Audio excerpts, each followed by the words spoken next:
Sokağın Sesi programında merhaba değerli izleyiciler. Yeni bir programla sizlerleyiz. Bu hafta Ahmet'teyiz. Gündemimizde başvuruya yönelik saldırılar olacak. Bu saldırılarda KDP de işbirlikçi olarak rolünü oynuyor.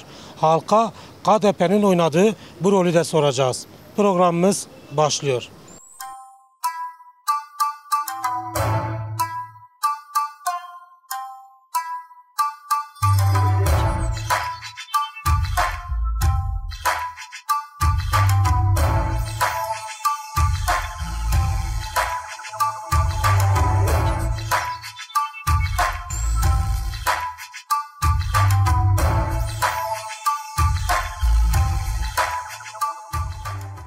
Güney Kürdistan'da yürütülen bir savaş var. Bu savaştan haberiniz var mı? Bu savaşı nasıl yorumluyorsunuz? Vallahi olumsuz, yani bizim görüşlerimiz bu coğrafyada yaşayan insanların oradaki yürütülen savaşla ilgili olumlu bir şey düşünmeleri mümkün değil yani. Bir kere sorun şurada, oradaki veya daha doğrusu Kürt bölgesinde yaşayan insanların hakları üzerinde başka devletlerin ve başka insanların tasarruf hakkını kendinde görmeleri. Bunlar doğru şeyler değil. Bunlar tabii geçmiş zamanlarda yani self determinasyonla başlayan şeyler var. Aslında ulusların kendi kaderlerini tayin hakkı vardır. Ama buna riayet eden yok. Eğer işte Kürt insanın yaşadığı coğrafyalarda bir oluşum, bir federalizm, bir federatif yönetim veya kantonlarla ilgili veya başka bir cumhuriyetle ilgili falan şeylerle ilgili müdahale ediliyor. Kendi bölgesinde veya kendi ülkesinde yansımaları olacağını düşünülerek. Tabii bu uygulamalar da yanlış. Başka bir ülkenin toprakları üzerinde siz halk ve hak iddia ediyorsunuz. Bunun aslında gerekçesi de ta 11 Eylül saldırılarına gider. Hak iddia etmek demişken tam da bu noktada şunu sormak isterim aslında. Türk devleti kendi sınırları dışında başka bir ülkenin sınırları içinde kimlik kontrolü yapıyor. Oradaki yaşayan köylüleri boşaltıyor, köyleri boşaltıyor. Bu durumla ilgili ne söylemek istersiniz? İşte yasal olarak aslında doğru değil ama sebebi Amerika'dır. Amerika artık diyor ki başka bir toprakta dahi olsa benim ülkeme yönelik bir saldırı tehdidi varsa ben onun yerinde yok etme hakkına sahibim. Bunu değiştirdi. Daha önce böyle bir şey yoktu. Yani sınırların ihlal edilmesi, başka bir ülkenin kara veya hava sahasının ihlal edilmesi çok önemli problemdi. Şimdi öyle değil. Bir Irak devletinin toprak bütünlüğüne kimsenin saygısı yok. Türkiye de aynı şeyi yapıyor. Kendinde o hakkı görüyor. Yakın zamanda medyaya da yansındı. Yine Kürdistan'a 300'den fazla DAEŞ'linin girdiğini ve bu DAEŞ'lerin sicil bilgileri de yayınlandı. Bununla ilgili ne söylemek istersiniz? Bunlar hepsi biliniyor ki yani Türkiye Cumhuriyeti Devleti de bunları biliyor. Yani buradaki örgütlenmelerinden de haberdar var. İstediği zaman da gözaltına alır, sınır dışı da eder. Ama bunu özellikle Suriye içerisindeki oluşumları engellemek için kullandılar. Esad'a karşı buradan Türkiye'den silahlar, binlerce tır dolusu silah gitti. Oradaki bayır bucak Türkmenlerine yardım ediyoruz gerekçesi ve bahanesiyle. Halbuki IŞİD silahlandırıldı. Oradaki Kürt oluşumunu engellemeye çalıştılar. Bu silahlar bu sefer IŞİD'le savaşan Kürtlerin eline geçti. Bu sefer de oradaki oluşumlardan rahatsız olup bu sefer fiziki ve fiili olarak müdahale ettiler. İşte Fırat Kalkanı vesaire operasyonlarla oradaki şeyleri engellemeye çalışıyor. Ama sadece Kürtler bu coğrafyada bir oluşum, bir devlet, bir federatif bir şey yapmasın yani. Bu da doğru bir şey değil. Doğru mu? Değil. Hayır değil. Peki Türkiye ile KDP'nin işbirliğini nasıl yorumluyorsunuz? Bir tablo çizerseniz ne söylemek istersiniz? KDP ile işbirliğinin aslında daha düne kadar düşman gördüğü bir şeyin oluşumun yanında veya arkasında olmasının sebebi sırf Kürtlerin hareketlerini engellemek. Buna biz devletler arasında bir kıymet harbiyesi yok ama sonuçta fiili durum bu. Bu nedenle yaptıklarını yanlış buluyoruz.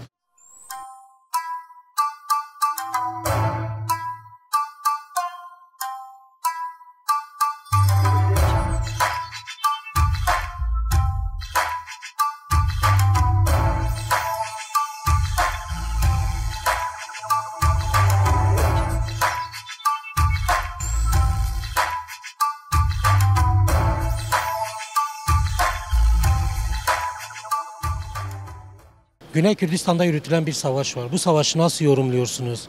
Nasıl görüyorsunuz? Savaşı nasıl görüyorum? Savaşı Kürtlerin yeri neredeyse işgal etmek istiyorlar. KDP herkes Kürt olarak dedi tamamdır.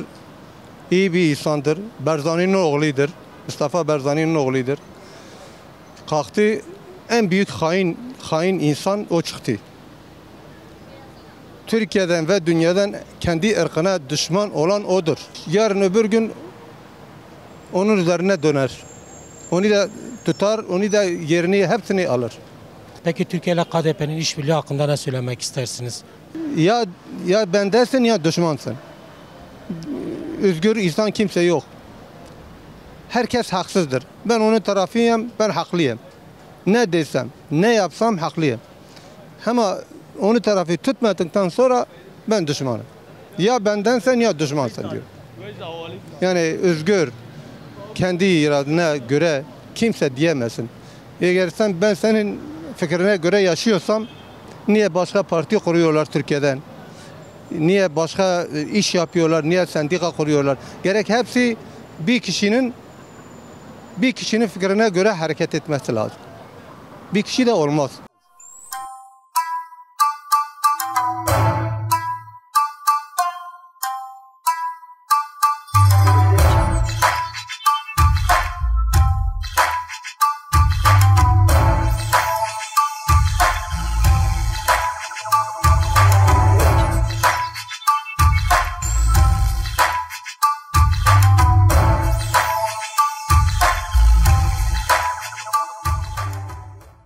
Güney Kürdistan'da yürütülen bir savaş var.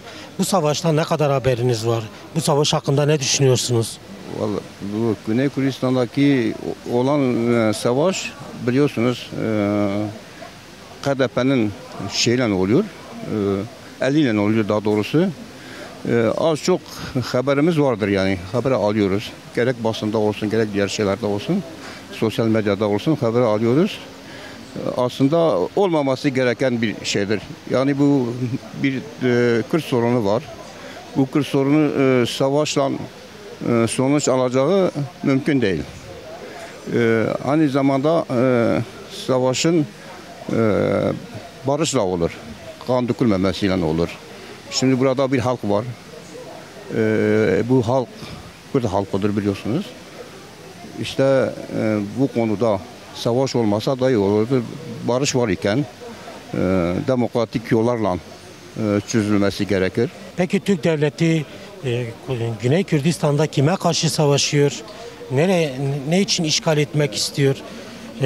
Bununla ilgili ne söylemek istersiniz?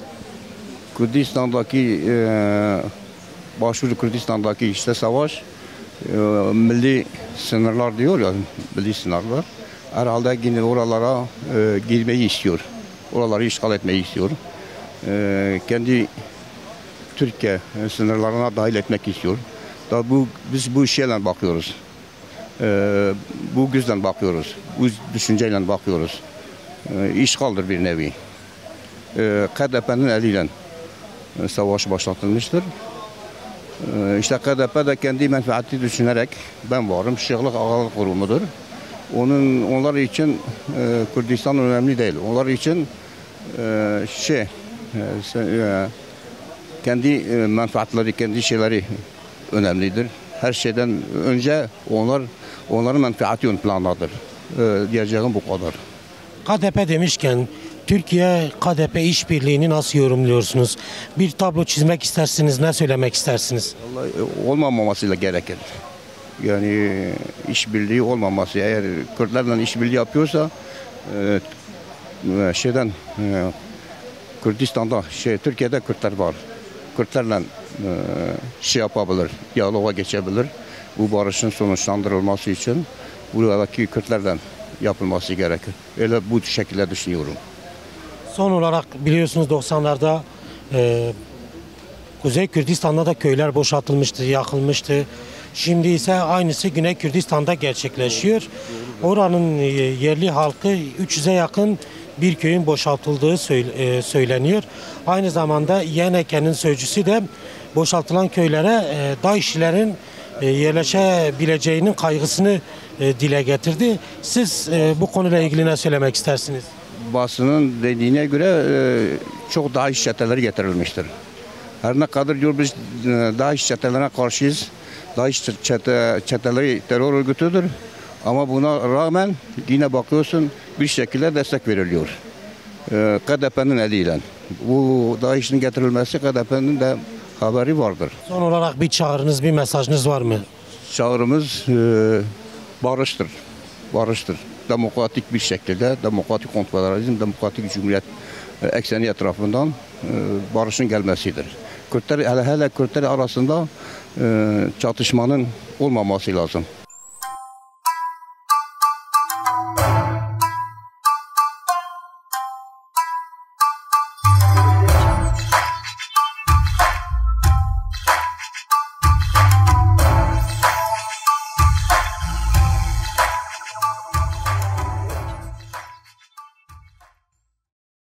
KDP'nin ihanetidir. KDP şu anda sistemle beraber oradaki bütün köyleri boşaltmış. Yani açıkçası oraya şöyle diyelim, nasıl kardeşi kardeşe kırdırıyor. Sistemle ortaktır. KDP ihanet ediyor Kürtlere. Maddi ve manevi çıkarlar uğruna oradaki bölgeyi sisteme teslim ediyor. Açıkça sisteme teslim ediyor ki bugün Türk devleti başka bir ülkede kimlik soramaz. Bir devlet başka bir ülkenin sınırları içinde kimlik soramaz. Buna hakkı yoktur.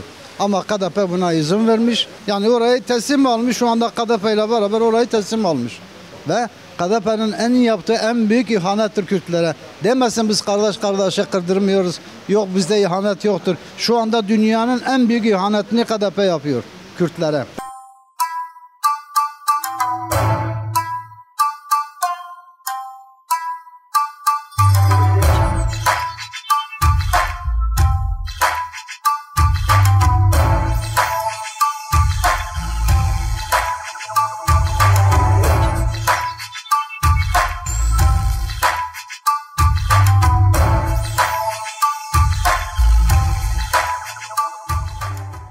Valla KDP ne diyeceksin? Aynıdır, bellidir zaten.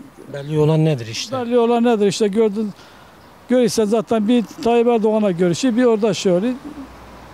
Hani Peki Türk devletinin kendi sınırlarının dışında Irak sınırları içinde özellikle Kürt bölgelerinde kimlik kontrolü yapması, oradaki köylüleri çıkartıp köyleri boşaltmasını nasıl yorumluyorsunuz? şimdi de ki devamlı yapıyor. Her gece biz burada görüyoruz. Bak ben kantonda oturuyorum. O savaşların, o jetlerin gidişlerinde biz yatamıyoruz bile. Her gece bombalamaya gidiyor. Ne gerek? Ondan sonra yok bütçe belli olmuş, yok emekliye yok, askeri ücretler yok ama uçağa geldiği zaman vardır işte, böyledir. Biliyorsunuz yakın zamanda da aynı zamanda 300'den fazla DAEŞ'linin Güney Kürdistan'a girdiğini açığa çıkarıldı ve bunların kimlik bilgileri, sicil bilgileri deşifre edildi. Sizce DAEŞ'leri tekrardan Güney Kürdistan'a yerleştirmelerindeki amaç ne? Ya zaten gözleri kesse bugün Türkiye'de yaşa destek verecek bellidir. Oraya bırakması bellidir. Onun DAEŞ'lerine bir şey olacak. Yani değil, düşmanımın düşmanı ben dostumdur. Budur. Yani kim Kürtlere karşı bir baş kaldıysa onun bunların dostu oluyor. Ha. Son olarak bir çağrınız, bir mesajınız var mı? Kime çağrı yaparsan, kime yapacaksa, hükümete yapsa hükümet zaten kendisi yapıyor. Ben onun neyine çağrı yapayım? Huzur istemiyorlar ki. Huzur istese zaten bunu yapmazlar. Türkiye'nin KDP ile işbirliğini nasıl yorumluyorsunuz? Türk devletinin Güney Kürdistan'da savaşın amacı nedir? Ne yapmaya çalışıyor sizce? Bugün Türkiye orada rahat bir şekilde hüküm sürdürüyorsa, insanlarımıza zulmediyorsa bu KDP'den kaynaklıdır. KDP geçiş vermezse zaten oradaki halkımız da ezilmez. Yani canlar gitmez, öyle söyleyeyim sana. Zaten KDP yani tam bir işbirlikçi. Yani Türkiye burada neyi uyguluyorsa orada da aynı şekilde Barzani aynı yöntemi uyguluyor. Yani ters bakıyorum, yanlış zaten. Biz Kürtler için çok yanlış. Türk devletinin Güney Kürdistan'da 100'e yakın karakol kurması, karargah kurması, aynı zamanda 300'den fazla köyü yakarak, boşaltarak yerlerine DAEŞ'lileri, Kürtleri katleden DAEŞ'leri yerleştirmesini nasıl görüyorsunuz, nasıl okuyorsunuz? Ya bunu yani ben değil, bir Kürt olarak değil yani bir insan olarak söylüyorum bunu. Yani bunu kabul edilmeyecek bir şey, insanlık dışı yani. Zaten işlenen suçlar hep insanlık suçu. Yani bunu sen 5 yaşındaki bir çocuğa sorsan IŞİD'in nerede geldiğini sana söyler, hangi devletlerin desteklediğini söyler. İlk önce Türkiye'de mücahit ilan edilen IŞİD daha sonra neden terör ilan edildi? Daha önce bize mücahit olarak medyada, Türkiye medyada işgalcileri işte mücahit olarak ilan etti. Daha sonra yok işte kendini bilmeyen bir topluluk işte. Yani her şey ortada göründüğü gibi pek bir şey söylemeye de gerek yok. Medya demişken Türk medyası neden oradaki savaşı işlemiyor, oradaki savaşın vahşeti gözler önüne sermiyor? Bununla ilgili ne söylemek istersiniz? Ya zaten eğer öyle bir şey yaparsa dünya geneli Türkiye'ye düşman olur. Çünkü her şeyin zaten sorumlusu kendileri, Türkiye'nin ta kendisi. Biz burada yani savaş içinde doğduk, savaşçı ruhlara sahibiz. Fark etmiyor, Kürt nerede olursa olsun savaşçı bir ruha sahiptir. Yani sistem bizi ne kadar zorlarsa da dimdik ayakta durmaya çalışacağız her şeye rağmen.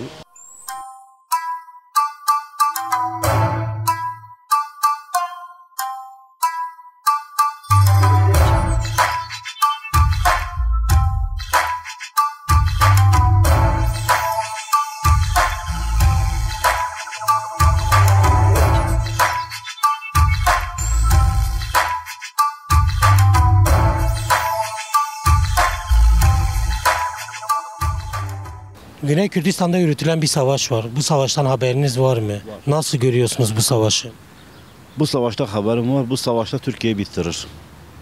Türkiye'yi tamamen ekonomikmen çökertir. Aynı zamanda Türkiye'nin hedefi Kerkük'le Musul'ü almaktır. Hani savaş bahane. Türk devleti Güney Kürdistan'da kime karşı savaşıyor? Amaçladığı şey nedir?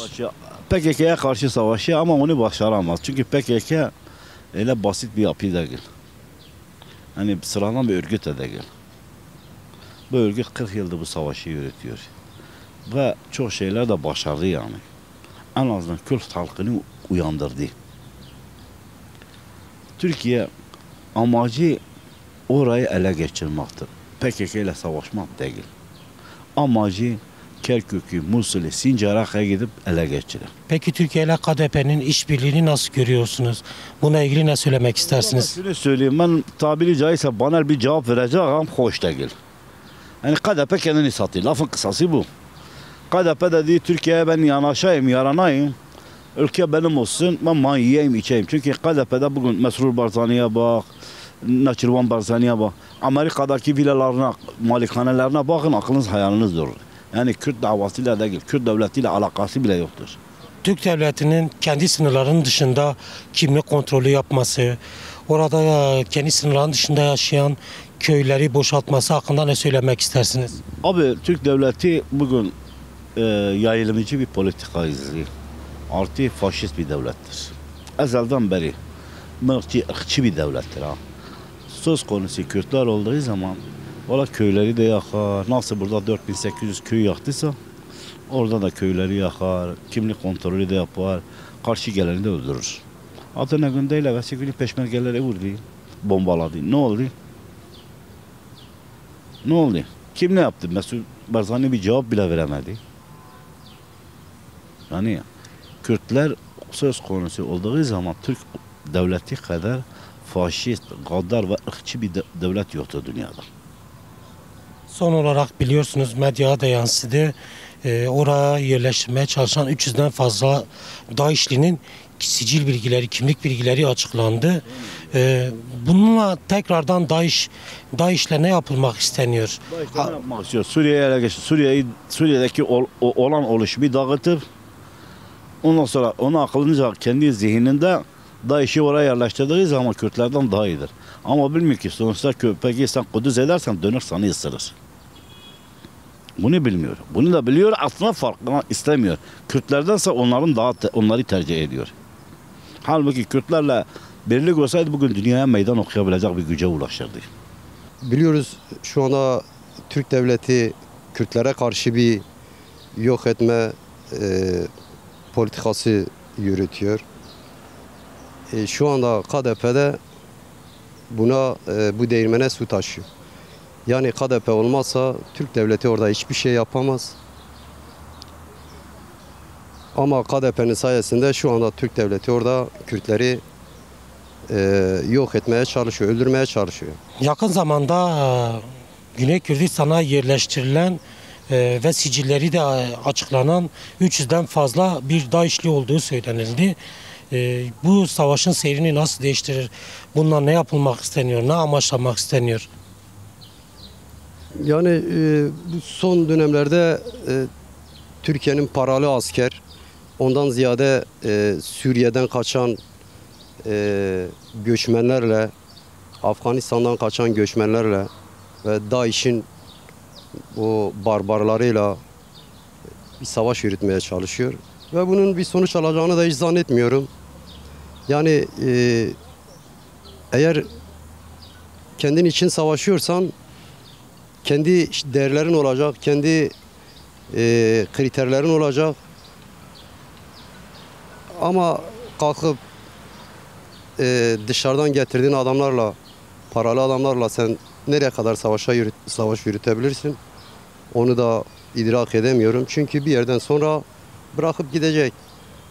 Kendi insanlarını bırakıp, kendi halkını bırakıp kaçan bir zihniyet benim için ya da senin için nereye kadar savaşabilir? Savaşamaz. Tabii bir yere kadar gider.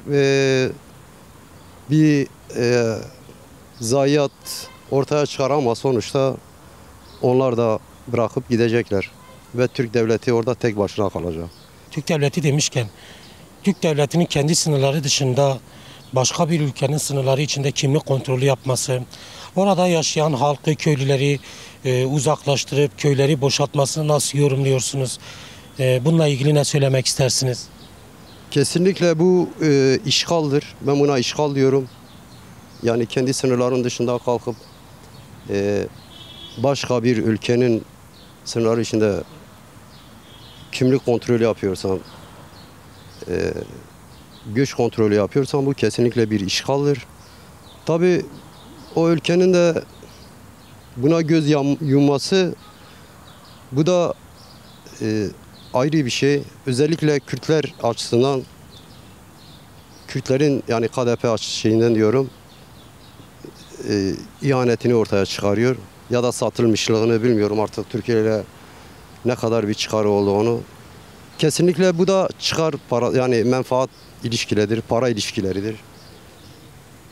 Başka da KDP Türkiye'den hiçbir şey ne alabilir ne de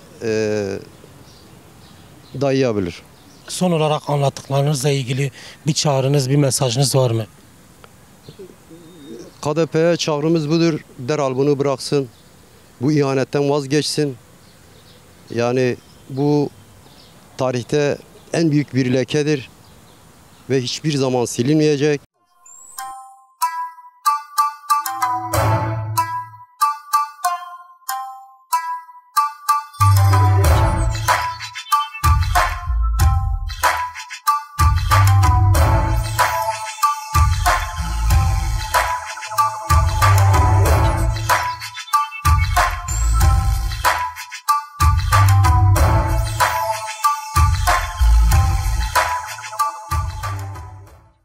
Güney Kürdistan'da yürütülen bir savaş var. Bu savaştan haberiniz var mı?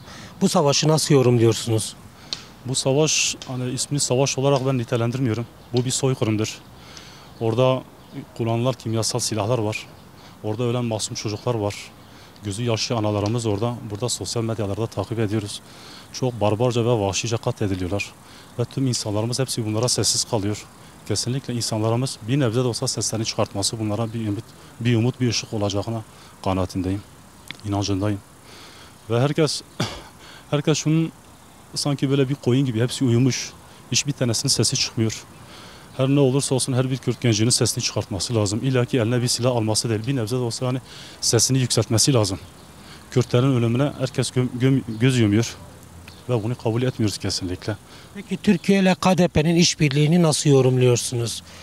Bununla ilgili ne söylemek istersiniz? KDP zaten bunu tarihinde 90'lı yıllarda PKK ile karşılaştığı dönemlerde herkes çok iyi biliyor. Sonuçların ne olduğunu da herkes çok iyi biliyor. Ve şu anki yapılan da barbarca bir savaştır. Kardeşi kardeşe kırdırtıyorlar. Bunu KDP'nin uyanması lazım. KDP'nin kesinlikle uyanması lazım. Türk devletinin kendi sınırları dışında başka bir ülkenin sınırları içinde kimlik kontrolü yapması, orada köylerde yaşayan insanları köylerinden göç ettirmesini nasıl yorumluyorsunuz? Nasıl değerlendiriyorsunuz? Tabii bu farklı bir senkronizedir bu. Bu ileriye dönük yapılan bir plandır bu. Sadece böyle bir günlük, 2 günlük, bir aylık değil bu.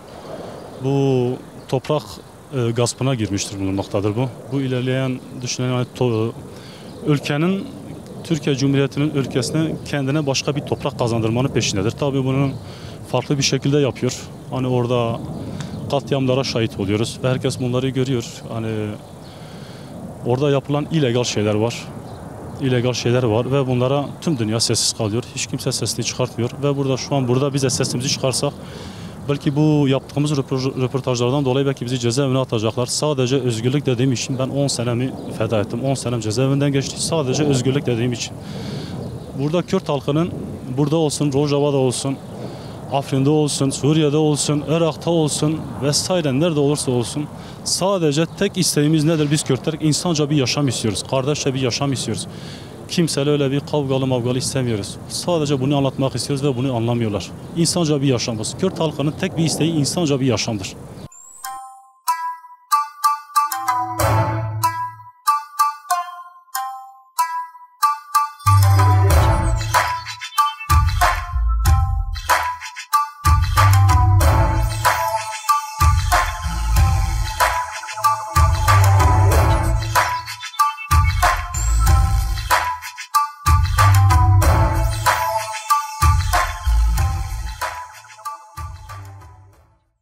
Sokağın Sesi programının sonuna geldik.